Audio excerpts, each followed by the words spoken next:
Good morning, my Real News Media TV family. Thank you so much for tuning in this morning, and I'm wishing for everyone a wonderful and a productive day. And in the news this morning, sections of Hanover under curfew. The police have imposed a curfew in sections of Cousin Cove District, Industrial Cove, and Harding Hall in Hanover. The curfew began at 6 p.m. on Wednesday, July 30, and will remain in effect until 6 p.m. on Friday, August 1. The boundaries of the curfew are north from Cousin Cove Bridge to an imaginary line leading to Friendship Square, east from Friendship Square along an imaginary line leading to the back of Saxham District, south from the back of Saxham District along an imaginary line leading to the Lobster Smokehouse, west from the Lobster Smokehouse along the highway leading to the Cousin Cove Bridge. During the curfew, all persons are required to remain within their premises unless otherwise authorized by the ground commander. 2 Spanish Town men charged for murder of contractor Humphrey Brown. The 2 men taken into custody in connection with the death of contractor Humphrey Brown, who was reported missing and later found buried in a shallow grave last week, were formally charged on Wednesday afternoon. Leonardo Swiby and Nathan Williams, both of St. John's Road in Spanish Town, St. Catherine, have been charged with murder, conspiracy to murder, robbery with aggravation, conspiracy to commit robbery with aggravation, and unlawful burial of a corpse. They are also facing 10 counts of simple larceny, conspiracy to commit simple larceny, and engaging in a transaction involving criminal property. The charges were laid by detectives in Linstead following a question and answer session conducted in the presence of legal counsel. A court date is yet to be set. Brown was reported missing on July 11. It was alleged that he received a phone call and subsequently drove out in his Mercedes-Benz motor car. He was not seen or heard from thereafter. His vehicle was discovered 13 days later by police personnel in Alexandria, St. Anne. Further investigations led to the arrest of the 2 men during an operation in Linstead last Tuesday. 2 days later, an intensive investigation led to the discovery of Brown's body in a shallow grave in Thetford, Old Harbour, St. Catherine. St. Catherine man dies after motor vehicle plunges into Rio Cobre. A 58-year-old man died on Wednesday after his vehicle plunged into the Rio Cobre at a section of the Bogwalk Gorge. He has been identified as Garfield Batts, a mechanical engineer of Rosa Drive, Green Acres, Spanish Town, St. Catherine. Reports from the Jamaica Constabulary Force Communications Network are that Batts were driving a Nissan Frontier motor truck along the Bogwalk Gorge when he allegedly lost the control of the vehicle and it fell into the river. The incident reportedly happened around 6:30 a.m. The police and the Jamaica Fire Brigade were alerted and responded to the scene. A search was conducted and his motor vehicle located. Batts was subsequently taken to hospital where he was pronounced dead. DPP challenges Jamaica's Tier 2 rank on human trafficking watch list. Director of Public Prosecutions Paula Llewellyn is challenging the country's ranking for human trafficking, arguing that despite the significant efforts from local law enforcement, U.S. officials continue to hold the country at a Tier 2 ranking on their annual watch list. Jamaica has maintained a 2-tier ranking for 8 consecutive years on the U.S. State Department Trafficking in Persons report. In the June 2024 report, the department said the country, out of 95 countries, does not fully meet the minimum standards for the elimination of trafficking, but is making significant efforts to do so. The report uses a 4-tier system, with Tier 1 representing the highest level of compliance with anti-trafficking standards, followed by Tier 2 watch list, and the lowest, Tier 3. Ms. Llewellyn says Jamaica has established a strong and promising record of holding human traffickers accountable for their actions.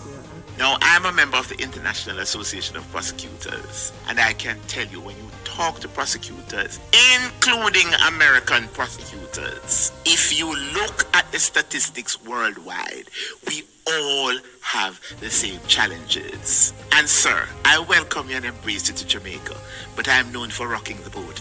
And sometimes I think it's a little disingenuous on the authorities in the States who, notwithstanding the great efforts, insist that we remain at tier 2 when we see other persons being put on tier 1 who, if you really check it out, they're not there yet, like how we are in Jamaica. Well, yes, we are ahead in terms of human trafficking prosecution, and also the fact that we have a Court of Appeal decision, Ronnie Banks. And this was the case dealing with the Haitian young lady who was taken from Haiti by this very controlling man who was fluent in Haitian. And there was a misdirection in it as it related to the rape count. And I really had to fight to get it across winning line.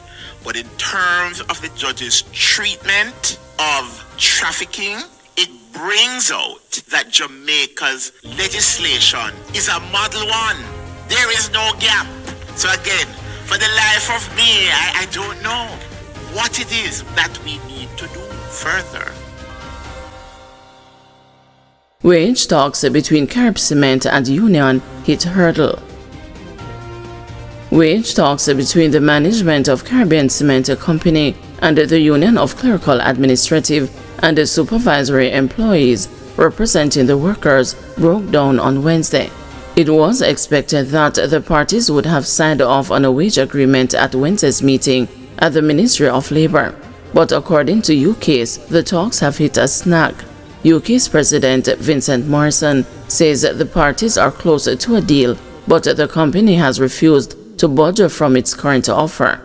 The parties have been negotiating for a new collective labor agreement. However, at today's meeting, the company offer of 6% in the first year, 8% in the second, and 7.5% in the third was not accepted in totality.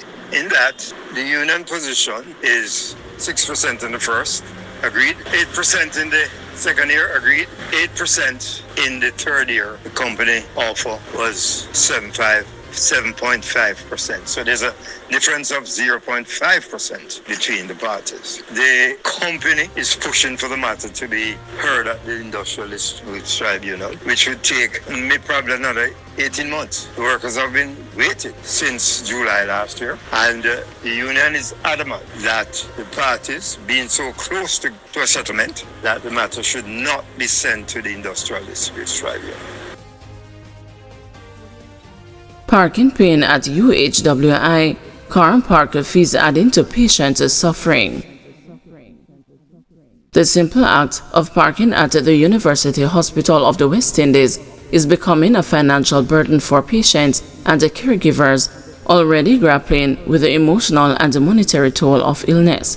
With a new per-hour parking system now in place, visitors say they are being forced to shell out as much as $1,000 per day thanks to long wait times, repeated visits, and urgent emergencies that make it nearly impossible to avoid the maximum fee. Under the new fee structure, parking costs $250 for up to 1 hour, $500 for up to 2 hours, $750 for up to 3 hours, and $1,000 for 4 hours or more. The daily rate is capped at $1,000. However, many say their hospital visits often exceed the lower time brackets, leaving the maximum fee as the default.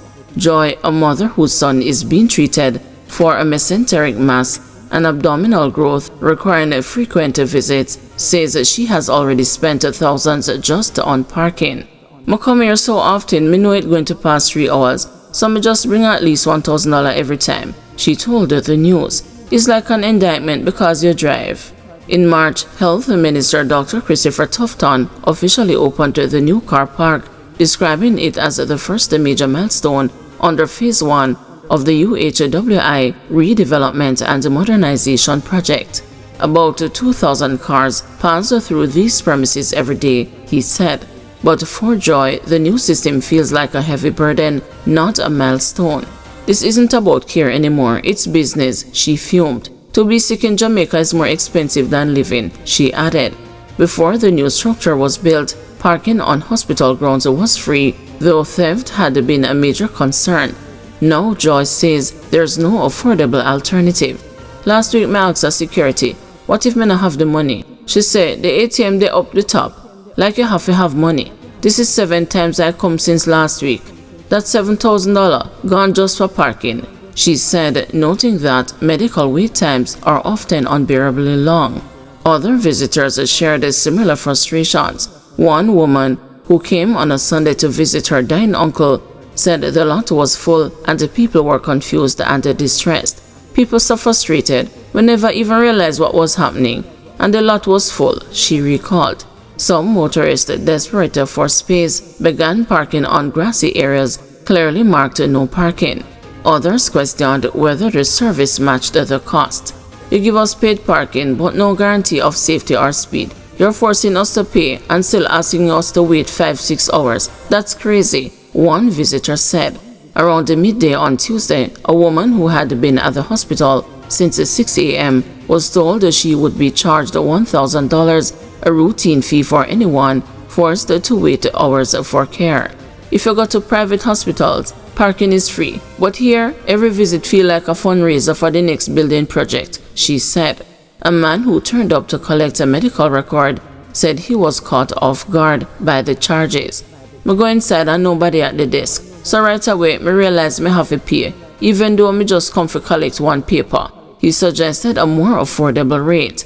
This is a semi-public institution. People come here because them sick or them family sick. You can't charge them like it's a shopping plaza. Despite the repeated attempts by the news, the hospital did not respond to queries by press time on Wednesday. Guys, thanks for watching. Please join us this afternoon at 2 p.m. for another news update.